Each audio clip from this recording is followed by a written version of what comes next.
ডাকসু নির্বাচনের পর ডক্টর ইউনূস সরকারও নানান ক্ষেত্রে ইউটার্ন নিতে শুরু করছে মনে হচ্ছে, নিতে বাধ্য হবে। দেখেন, ইউনূস বিএনপি একটা সমঝোতা হয়েছিল, একটা গোপন সমঝোতা। এটেনি কস্ট ফেব্রুয়ারিতে নির্বাচন করবে এবং কারচুপি করে বিএনপিকে ক্ষমতায় এনে দিবে, সংস্কার করবে না, বিএনপির কথা মতো সংস্কারের মূলা ঝুলিয়ে রাখবে পরবর্তী সংসদের জন্য। না, ডাকসু নির্বাচনে তরুণ প্রজন্ম বিএনপির বিরুদ্ধে যে রায় দিয়েছে তাতে ইউনূস উপলব্ধি করছেন যে আসলে জনগণ তো বিএনপির সাথে নেই এবং তারা তরুণ প্রজন্মের রায়, তরুণ প্রজন্মের আকাঙ্ক্ষা এগুলোকে ঠেকানোর সামর্থ্য রাখে না। আমি ইউনূস আমাকে ইরিটেট করে, মানসিকভাবে বিপর্যস্ত করে, নানানভাবে ডিস্টার্ব করে, আমার কাজে কর্মে বাধা দিয়ে এরা আমাকে রাজি করিয়েছে, ঠিক আছে, কিন্তু এদেশের তরুণ প্রজন্মকে কিছুতেই বিএনপি আটকাতে পারবে না। অতএব সংস্কার মাস্ট। সংস্কারের জন্য ইউনূস সরকার আবার একটু নড়েচড়ে বসেছেন ডাকসু নির্বাচনের পর। এমনকি জামাত ইসলামীর নানান প্রস্তাব, শিশির মনিরদের নানান প্রস্তাব মেনে নেয়ার মতো একটা মানসিকতাও আমরা দেখতে পাচ্ছি এবং একটা ইতিহাস সৃষ্টি হতে পারে, বিশেষ করে জুলাই সনদের ক্ষেত্রে। বিএনপি যেভাবে চায় সেভাবে না হয়ে জামাত যেভাবে চায় সেভাবে হওয়ার একটা সম্ভাবনা তৈরি হচ্ছে এবং ডাকসু নির্বাচন সেই পথে হাঁটতে সরকারকে ডেফিনেটলি আত্মবিশ্বাস যোগাচ্ছে। এমনকি ফেব্রুয়ারিতে যে নির্বাচন, এটা নিয়ে আলাদা আলোচনা করব। বিএনপি এখন ফেব্রুয়ারিতে নির্বাচন চায় না। অবাক হচ্ছেন? আমি আর তথ্য প্রমাণ দেখাবো, এই আলোচনায় না।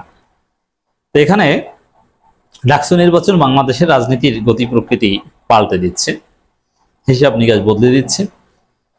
আমরা দেখতে পাচ্ছি নিউজ, বিশেষ সাংবিধানিক আদেশে জুলাই সনদ বাস্তবায়নের প্রস্তাব জামাতের এবং সরকারের সায় আছে সেই প্রস্তাবে, এটা আমরা জানতে পেরেছি। হ্যাঁ, বিশেষ সাংবিধানিক আদেশে জুলাই সনদ বাস্তবায়ন করা যায় কিনা আমরা দেখতেছি। আগে অনেক কথা বলছে, এখন এটা দেখতেছি। আবার হ্যাঁ, জামাতের এই প্রস্তাব সরকারি আবার বিশেষ সাংবিধানিক আদেশে বা অর্ডিন্যান্সের মাধ্যমে আরো অনেক যে সংস্কার আছে সেগুলো বাস্তবায়ন দ্রুত করতে হবে, এ বিষয়ে সরকার এখন রাজি। এবং সামনে আপনারা কিছুদিন পরে দেখবেন যে অমুক অর্ডিন্যান্স আসছে, প্রজ্ঞাপন আসছে, অমুক সংস্কারটা বাস্তবায়ন হয়ে গেছে ইত্যাদি। অথচ এগুলো সব ঝুলিয়ে রাখার একটা পরিকল্পনা ছিল। বিশেষ করে জুলাই সনদ কেন্দ্রিক, সংবিধান কেন্দ্রিক এই জুলাই সনদ বাস্তবায়ন করা মানে এটা সংবিধানে হাত দেয়া এই জায়গা, এবং ওইটি জুলাই সনদই আসল সংবিধান। আসলে হাসিনা তো সংবিধান নিয়ে পালিয়ে গেছে, ৭২ সংবিধান তো নাই, ওটা নিয়ে পালিয়ে গেছে। শিশির মনির বক্তব্য শুনেছেন না, এই যে আর্টিকেল 106 এর রেফারেন্স দিয়ে যে সরকার বৈধতা আনা হচ্ছে, এটা কতটা স্টুপিড। যেখানে প্রধান বিচারপতি সহ পালায়, আর সেখানে আপনি সেই পালাতক আপিল বিভাগের কাছ থেকে রেফারেন্স আনেন, ফাইজলেমি। তা আসলে দিন শেষে সে জুলাই সনদ বাস্তবায়ন হবে এবং ওইটি হবে সংবিধান। জুলাই সনদেই কিন্তু এই সংবিধান পরবর্তীতে জুলাই সনদের আলোকে ব্যাপকভাবে রিফর্মস করতে বাধ্য হবে। কিন্তু আপাতত বা এই সরকার বৈধতার মূল ভিত্তি হবে জুলাই সনদ। সরকার সেই পথে হাঁটছে। তো এটা একটা পজিটিভ নিউজ দর্শক। বিশেষ সাংবিধানিক আদেশে জুলাই সনদ বাস্তবায়নের প্রস্তাব জামাতের।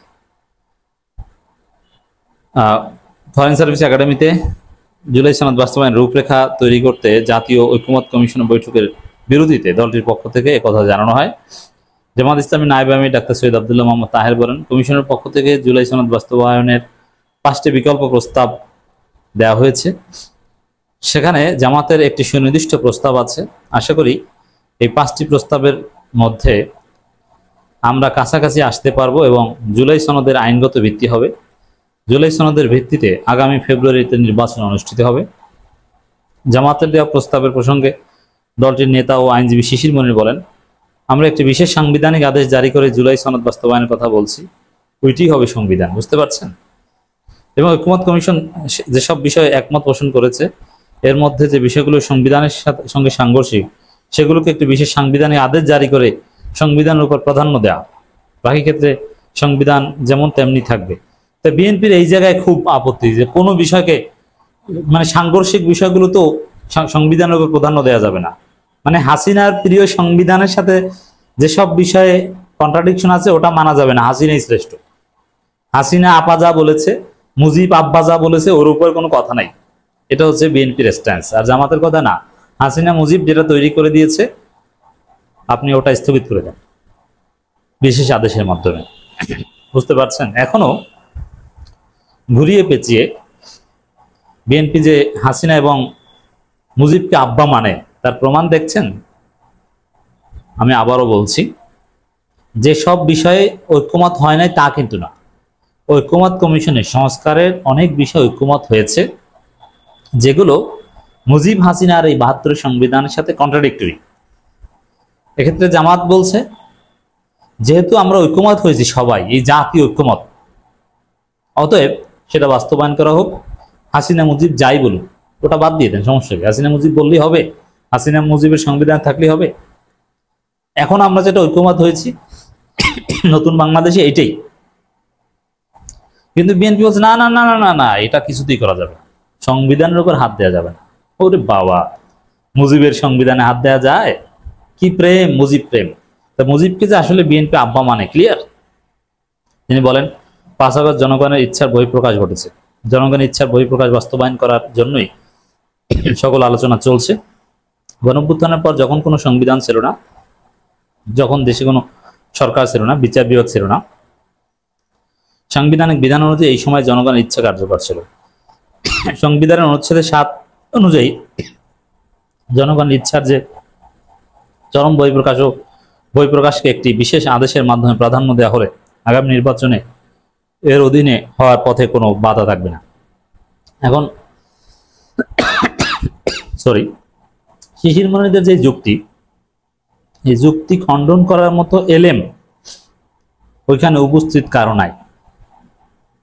এজন্য ভিতরকার খবর, ইউনুসের দপ্তর, আরো বেশ কিছু মন্ত্রণালয়ের ভিতরকার কিছু খবর আমরা জানতে পারি।